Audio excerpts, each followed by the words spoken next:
We had a wave of customers who just messaged us that, where is my order? What the hell is going on? You guys are scamming us. I'll sit with you with my chappals on and I'm going to show you how to make belt. When I started the brand, I just had 10,000 rupees in my bank account. Because she's not silent, she's ended up building a very good team. Train them, put time in them, invest in them, pay them no matter what they ask for. I just see her wearing the outfit, and that's when Jen was like finally opened up on social media for us. How are you going to build something on your own from ground zero? Start in pain, start in sadness, start in depression, start in hustle, start in pain, but just start.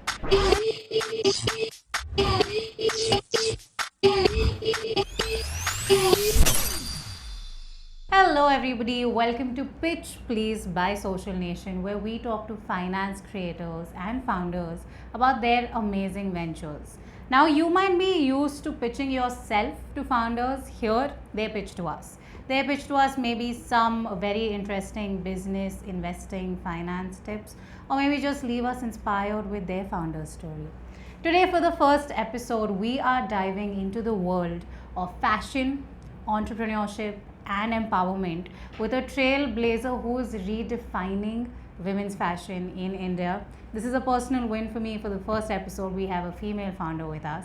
So join me in welcoming Jinita Sheth, the founder of the Label JENN.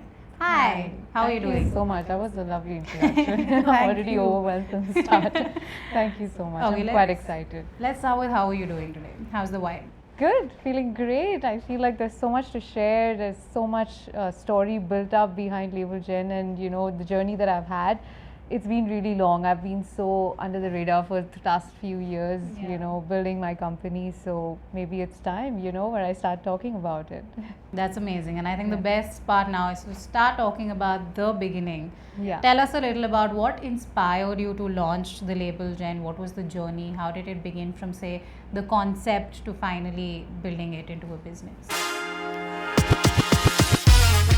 So this was, I think, 5 years ago, a little before COVID, and you know, usually it's me. I was in a corporate circle for years, for more than 7 to 9 years.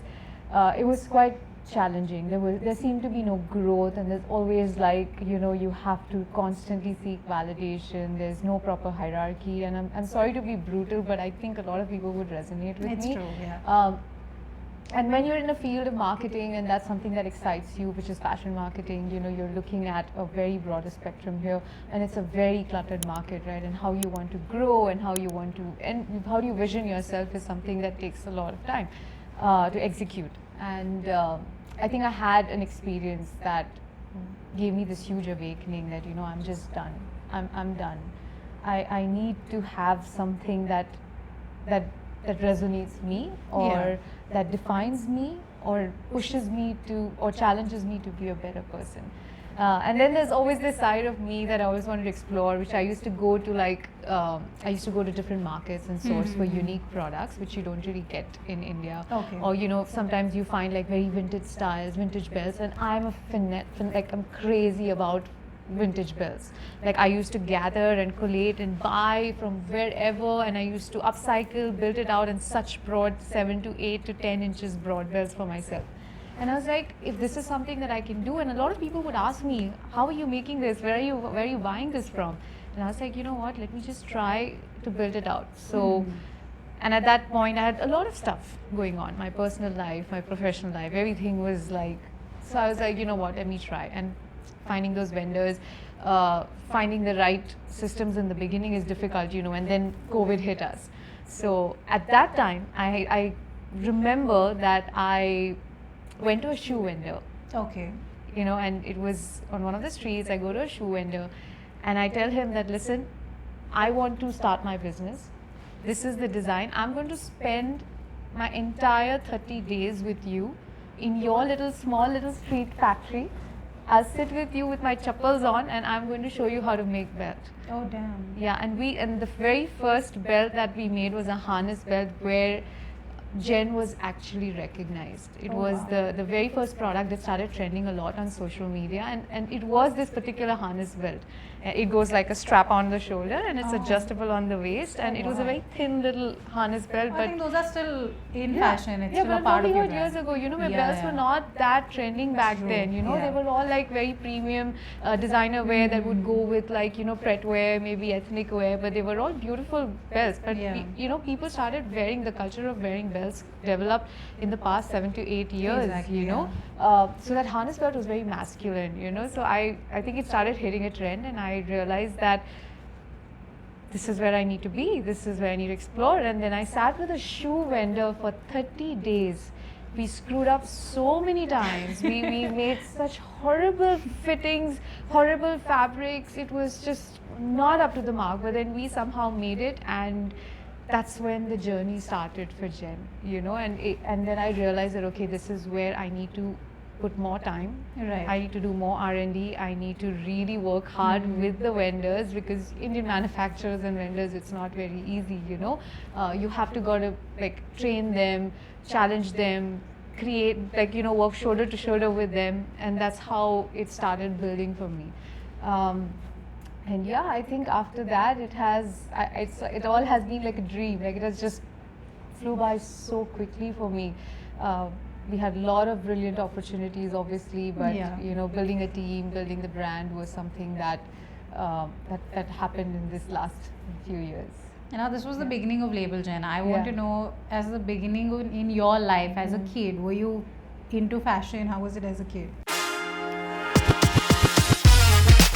Yeah, I was into fashion marketing. I started my career with major brands. I was sort of interning with one of my most favorite mentor, Roma, and I was handling marketing under her for BB, La Senza, Oh, Charles wow. and Keith, and there was a huge company, huge, very, very good employees, great teamwork, a lot of learning, and that's where my journey started. I worked there for a couple of years, and I transitioned to another brand. Then my recent last job in the corporate journey was at Condé Nast, when I worked Oh, wow. for Traveler and for Architecture Digest as a marketing head. Yeah. That's some crazy jumps that you have. I mean, I had a good experience in the Indian industry for sure, in the marketing department. Yeah, but I'm also talking about like the little kid, Jinita, with maybe her mom trying our clothes. How was that? Did anything spark there as a child? Yeah, I mean, obviously every girl has that. I mean, a lot of girls would relate to me. Who isn't obsessed about clothes, about yeah. styling? You know, it's like, but I think my mother herself, she is so much into fashion. She had this very beautiful way of upcycling old clothes, you know. So I used to see her do that. She hates wasting fabric, and I Okay. think maybe I've gotten that habit from her.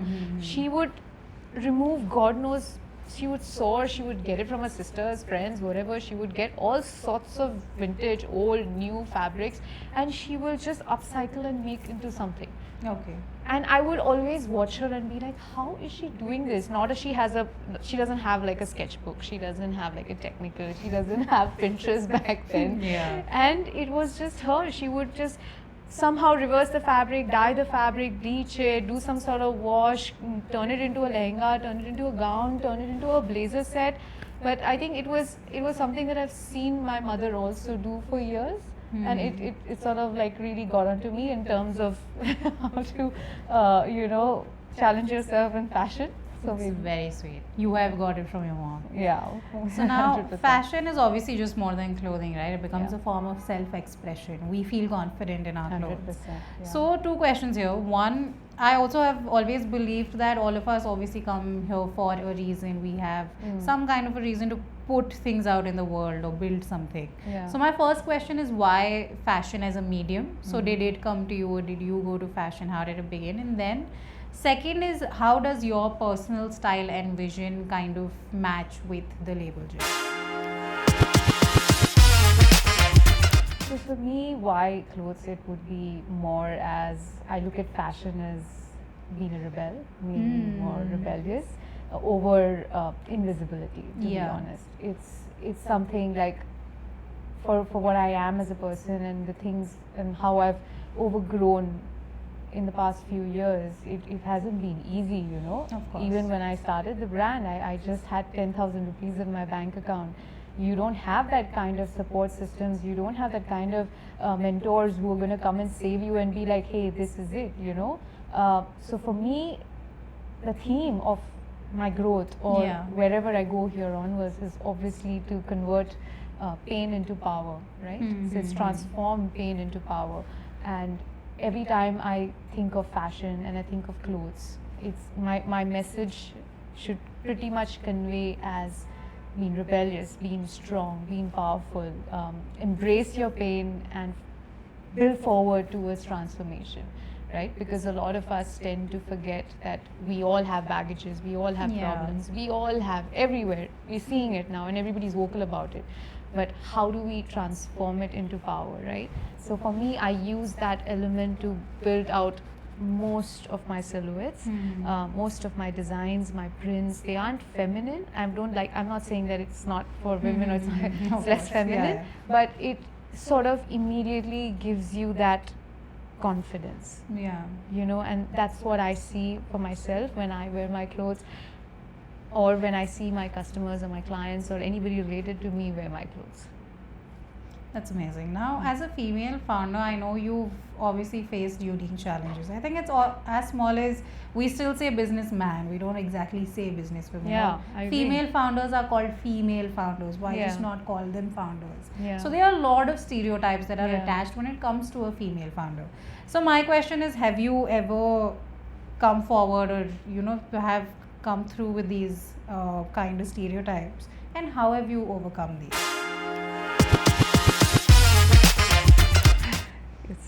It's very, very normal, right? And I mean, honestly, is. the fact that we talk about it today, Yeah. it's amazing. And Exactly. today, I'm not trying to take away the fact of stereotyping, but it's something like, you just have to shut down being silent.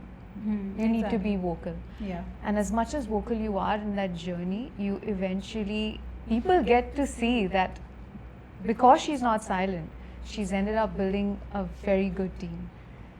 So while you're doing that, obviously you're breaking the trend of the stereotype founder, women founder, but at the same time, people will always be like, I don't think she's gonna make it. I've gotten that a lot in the start. Oh my also. God, that's terrible. Like, oh, but how is she going to do it? It's such a competitive market.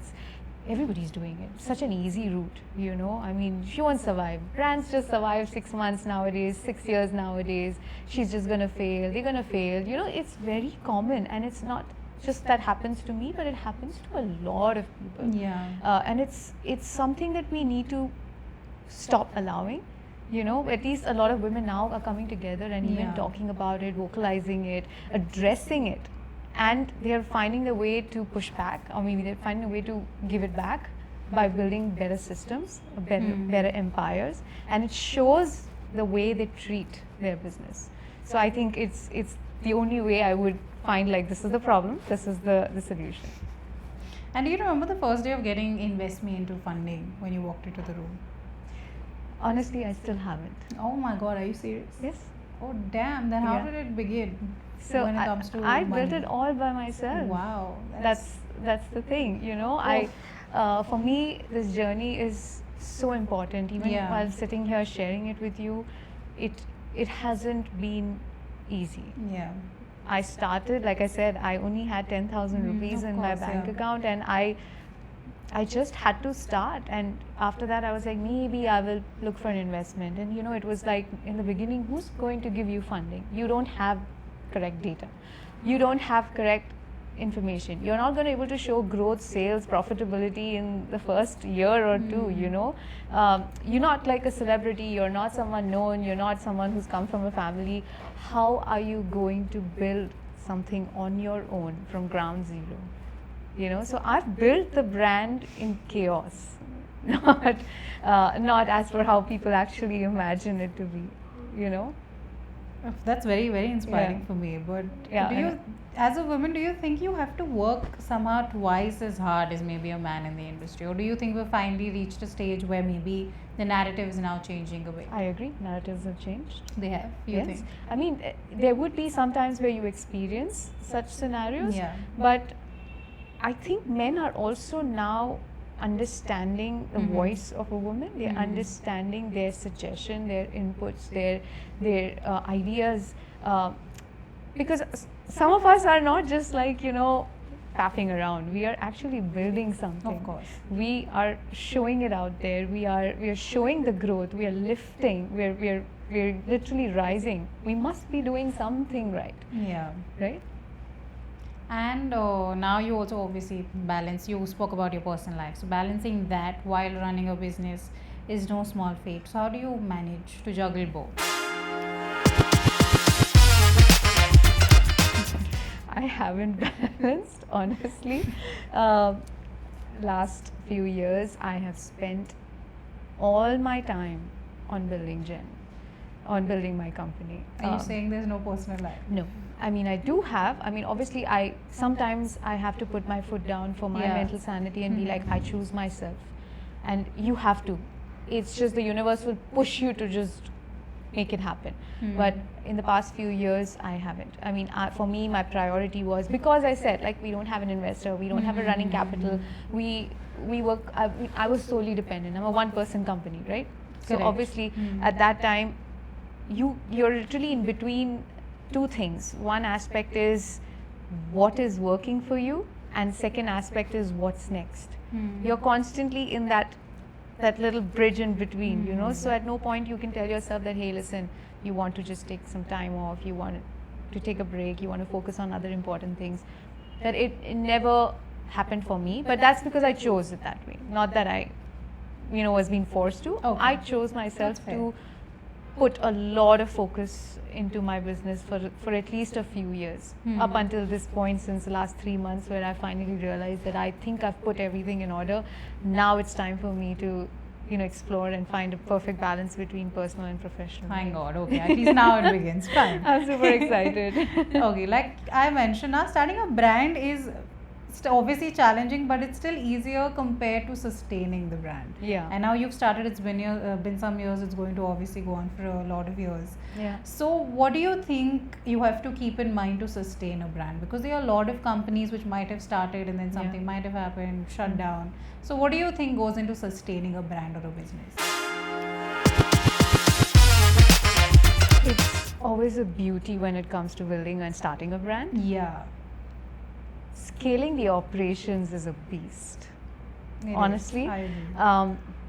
when you grow, you set up everything, it looks beautiful, it looks easy in the start, and you feel like one step to success is a big achievement. Yeah. But as you grow, you have to find a way to sustain, and there are a lot of challenges that will come across. Like you'll experience unreliable vendors, you will have an imbalanced structure in your team, you will have delayed in shipments, your production can go wrong. There are a lot of crisis kind of situations that will come, and at that point I have learned, and I would recommend that try to find a way where you use a strategy as no ambush, no alpha domination. Be shoulder to shoulder with your team. You don't have to be a boss everywhere, because you sort of set a trend for your own business. You get the team so motivated enough that they understand that they are equally as passionate as you are for your brand, and that's how the core system gets resolved. Right. There are a lot of aspects to your question, but to just from over the top, one would be to have two key people in your company that and you see that there is immense potential through their loyalty, through multiple test scenarios, the way they show their hard work, the way they see themselves growing with the company. You get two most important people, focus on them.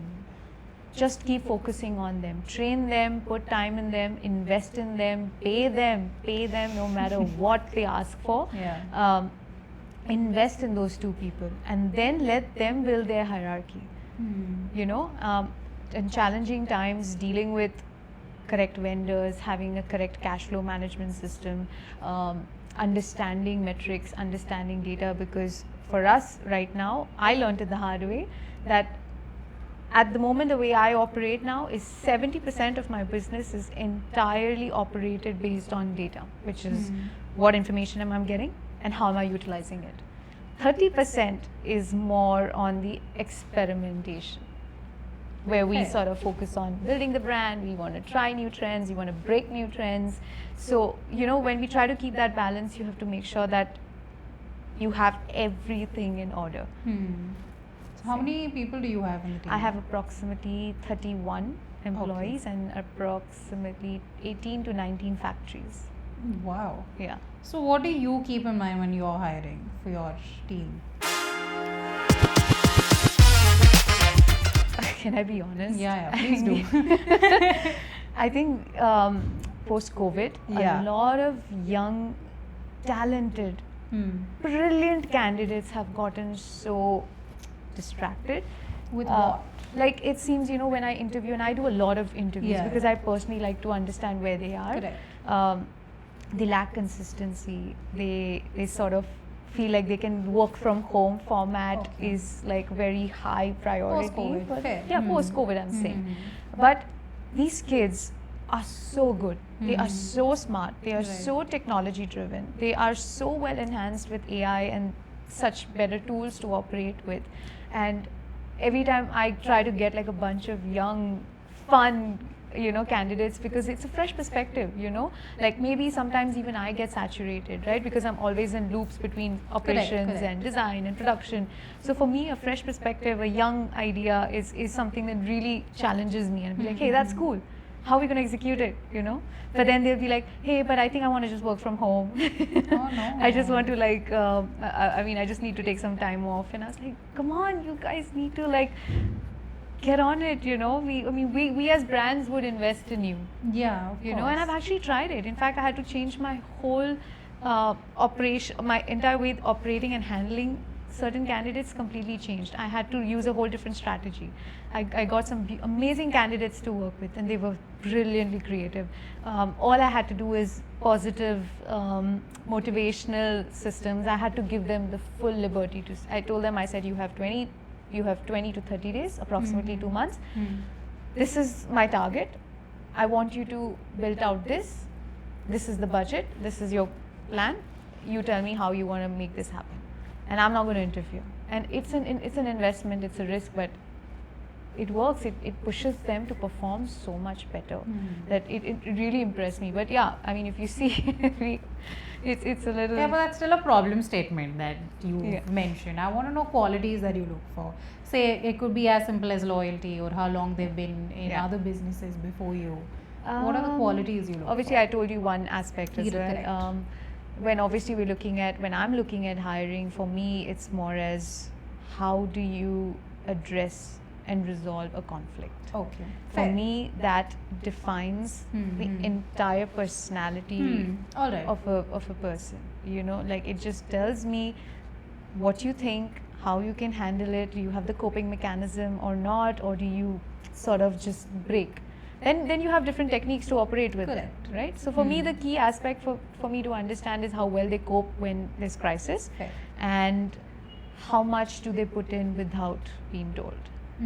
You know, it sort of really helps us as new founders and entrepreneurs to understand whether the journey with them is going to be long term or no. That makes sense. So you just want to see how much passion they have on their own and how they manage crisis. Yeah. Fair. Now we live in a world where content is king, right? And you have ventured into content creation as well. So I want to know, how did that begin? How did you start with content creation? So, like I said, we started building up a lot of data-driven facts, right? A lot of analysis that's done based on data. Now, it's a brutal, most powerful feedback that one can ever give is if you're the story of the brand, if you're the face of the brand, and your team is just your day-to-day operations and is your backbone, right? Nobody's going to listen to anybody else but you. You are the face of the brand. You are the storyteller. You need to speak, you need to talk, you need to have a better visual representation that resonates the brand. So my content journey started when people were based on a lot of my performance metrics, based on a lot of my digital data, a lot of click conversions that we were getting. Yeah. It was all based on more related to the founder. And it helped me understand that, okay, you know, this is something that the audience wants. They are resonating with the brand. They want to know more about how I work, what is my style of work, how do I build inspirations, how do I design the piece, how do I handle crisis for that matter, and how do I deal with problems, and how do I even talk to my consumers. So that's how the journey of building content started, you know, and for me, content is therapy. Aww. It's therapy. Like, I'm sitting 24 hours in the office, and there'll be always like some ideas, and I would just tell my team, hey guys, we're just gonna start the camera, we're gonna be absolutely organic, you just do what you guys are doing. So literally my photographer and my videographer will just like go and capture the content absolutely the way it is, and we just try to build out original organic story, and somehow that's the truth. And I think it's the fact that you just need to be true to yourself and your story. That's so amazing, because I was going to say that you have so much on your plate now. You put content creation on that plate, but it's good to know that it actually helps at least sort something out in life. Of course, yeah.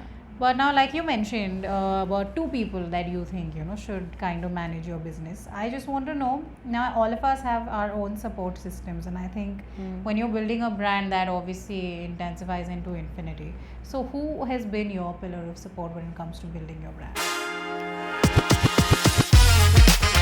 Obviously, no one.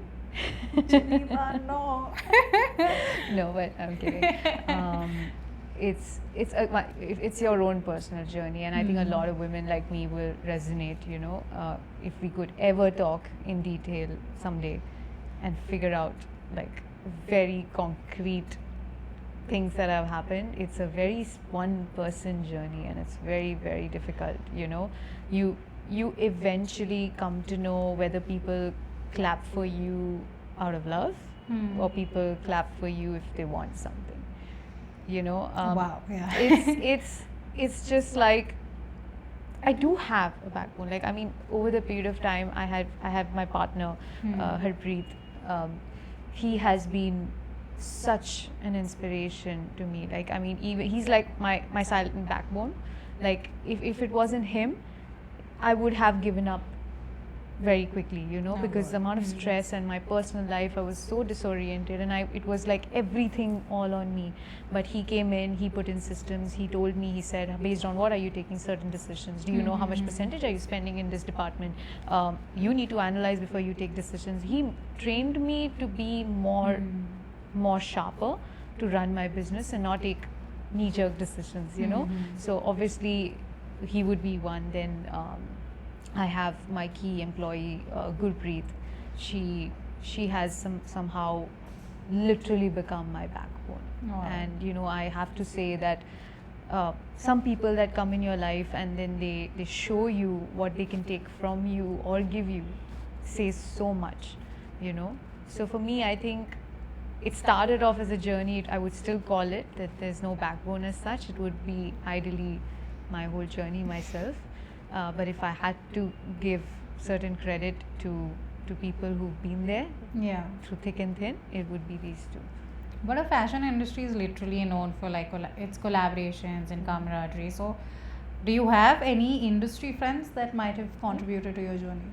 Yeah, I mean, that's how we started Jen. You know, my first round of broadcasting to people was the stylist. Okay. Because you know, stylists have a very keen eye. Oh yeah, of course. They are obviously celebrity stylists. They are into the industry. They know they are constantly updated with international trends, global trends, Indian trends.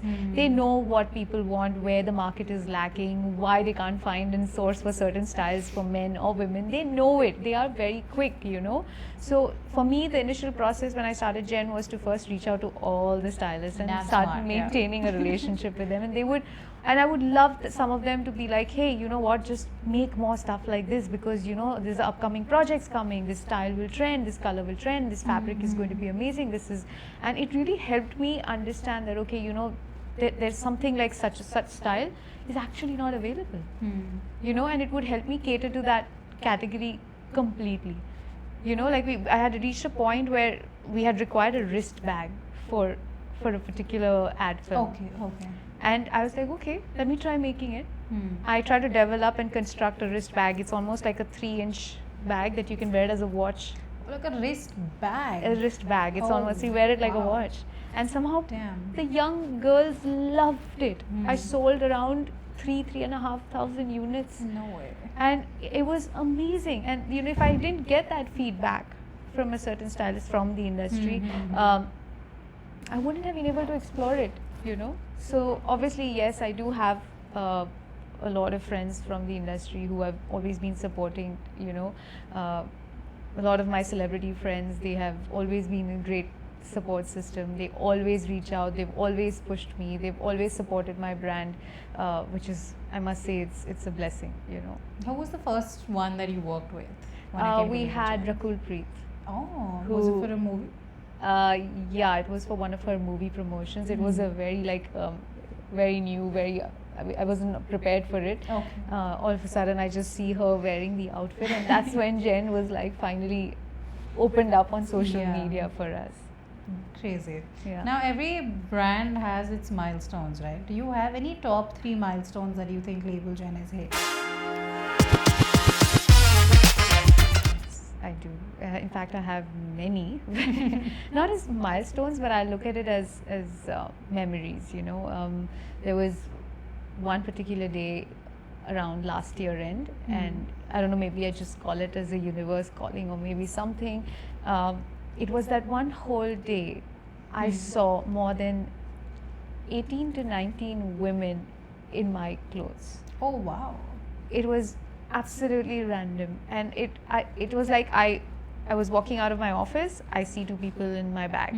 I'm going home for lunch, and I see one of my neighbors wearing my bag and hopping into an auto. Then I was like literally driving by, I see one pregnant woman wearing one of my skirts. Oh, wow. And it was such a beautiful feeling, and at that point I just felt like that this is Jen, this is it. This is it. I would never imagine myself actually just on a random sunny day who watched so many people in Mumbai, That's crazy. around Bandra, more than 19, 20 people. It was some sort of a sign, and I'm slightly into, you know, following the universe, and I'm sort of like a little spiritual. So for me, I was like, okay, that's a sign. And you know, that same day when I went back to office, my staff experienced the same thing. Wow. That's They said, "Oh, crazy. we saw this girl in the train. We saw this one," and everyone had a whole different story to share.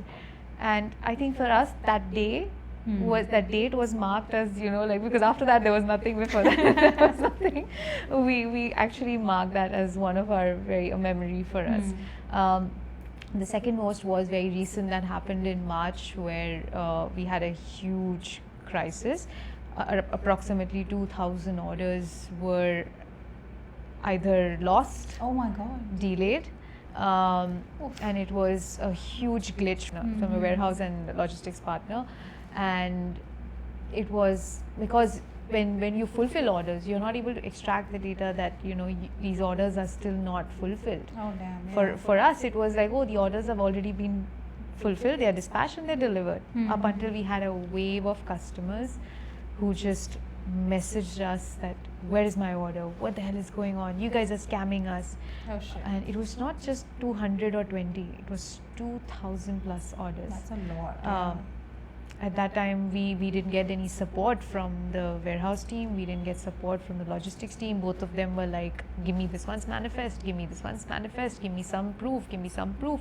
And at that time, we were 22 of us sitting in our office, and we just shut down our laptops and we are like, need an instant recovery plan.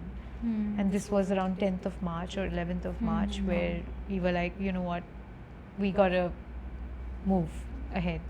On that day, we decided to shut down the warehouse, shut down the logistics partner. I immediately invested. I ran around with brokers, took up a space next to my office, a warehouse space. All the boys in my team ran to the warehouse, loaded the stock. We gave them the payment. We said, we don't want to deal with this right now. We took approximately 4,500 units from that warehouse in Bhiwandi back to car. They sat all night loading the racks, putting the stock, and my dispatch team was putting all the pending orders, calling every customer, apologizing, repacking, reshipping. Those 2 days for us was hell. Like, it was like, we had customers constantly badgering us, and they're right. They are your core system. You can't just have this. So the fact that the whole team came together, they could have been like, we don't want to be a part of this, we want to leave. But they all came together. They didn't sleep for 2 days, 2 whole nights, including me. We just focused on fulfilling all those orders in duration of 48 hours. And I think we have a video also on our Instagram. We've documented it, just the way it is. And I think that has been a milestone, a big memory for us. That's too heavy, man. I can't imagine. Yeah. That's how you learn, and that's how you overcome challenges, and you still turn that as an opportunity and grow and move forward, right? As and when this conversation is going, I'm just getting more and more inspired. This is mad. I can't imagine. But we were talking about how your brand is, like you mentioned, you started with Rakul Preet. And now this is obviously now trusted by industry leaders. Some that I saw, Kareena, Kapoor, Alia, Bhatt, Ria, to mention a few. Yeah. So you also mentioned in the beginning of your journey, you kind of went off to stylists, right? For knowing about trends and all of that. Yeah. But right now, at this stage, how do you and your team strategize on making sure that you all are up to date with all of the trends that are going on? What I would initially say is that we are so heavy on data now. For me, it's very important to understand what is working for the brand. And for me, consumers are the most important segment in the core of my business, right? Yeah. So trends are obviously set by certain celebrities, certain stylists, certain influencers, which is great. But eventually, when you look at the data, it's all about what the market wants, what the demand is, and how they are expecting more out of it.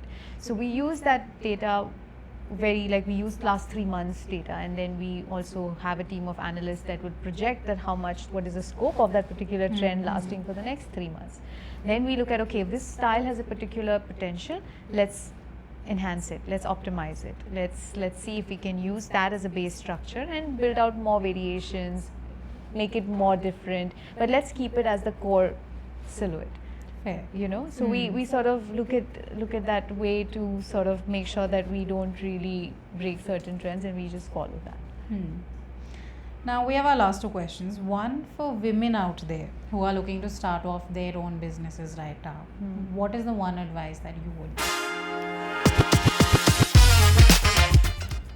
Just start now. Start in pain, start in sadness, start in depression, start in hustle, start in pain, but just start. Because the minute you do, you will find your healing through the growth, right? Through the journey that you will have. And we sort of get so deviated in our own personal lives, and it's not easy for any woman out there. And I know kind of stories that I hear, some have come out and have fought through successfully, and they are the ones who are talking about it, but there are some still there who need to be pushed. And and I still tell them, and I would say the same thing, just start now. If you have an idea, if you have a pitch, if you have something that you want to learn, start. But also, I think you also started off first with, say, corporate jobs, and then you Yeah. decided you want to start.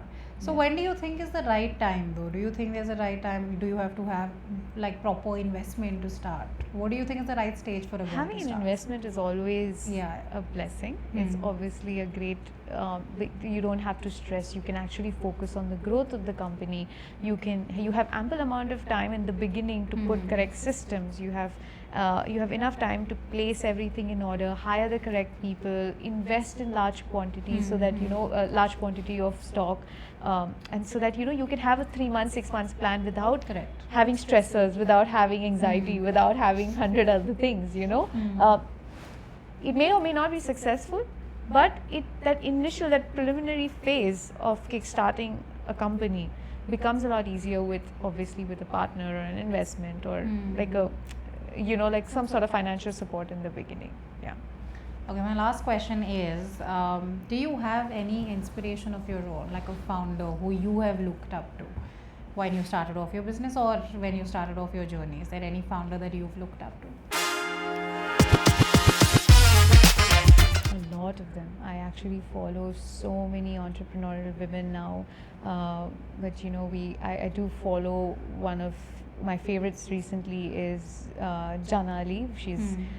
She's quite proactive. She talks about every minute challenge that she experiences in the corporate world, and she's so good with the way she treats corporate crisis, the way she gives solutions to deal with crisis, the way she runs company, the way she motivates people. It is such an inspiration. Obviously, there are a lot of women out there, and I'm telling you today, there are a lot of rising women entrepreneurs. Each of them has such beautiful stories, and I always make sure that I watch everyone's podcast or a video or some sort of story about their lives. And I think all of them have so much to share. Each one of them have a different challenge, and how they found treatment to it is beautiful. It's very beautiful. That's amazing. Yeah. With that, we come to the end of our conversation with Jinita. Make sure you all follow us for more such content. For now, let's say bye to her. Bye. Thank you so much. Bye.